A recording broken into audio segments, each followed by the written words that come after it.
I'm Neil McEvoy, the Plaid Cymru AM for South Wales Central. I've been out in Cairo today and I was driving past the museum. I drove past the picket line and I'm with members of the PCS union who have been on strike for 4 weeks. And I'm with Tony. Tony, would you like Neil, thank you. Explain why you're on strike? I'm Tony Hughes, PCS union rep. In this day and age, we're not fighting for a pay rise, we're just fighting to keep what we got. And the members here who could lose weekend payments will lose as much as 13 to 15% of their pay. We've also been told to have to reapply for our jobs, and if we don't reapply, then we could get sacked.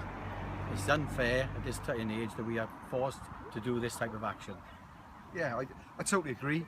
We've got a Welsh Labour government treating workers like this with absolutely no respect whatsoever. What they should be doing is cutting the fat cat pay at the top. And I'll tell you what, a vote for Plaid Cymru in Cardiff is a vote to do that next year as well in the council elections. Hands off weekends. You know, workers are going to lose the equivalent of mortgage payments. And I'll tell you what, the work staff are not allowed to say this, but I'm saying this. Nobody should go to that museum. You should support the workers, support the staff, and stop going in.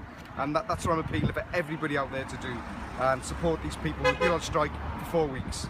Diolch yn fawr, thank you very much. All we're asking is for fairness, and why cut the lowest pay? Management should lead by example and take a pay cut themselves. Yeah. Cheers, Tony. Thank you. Thank you, Neil. Thank you.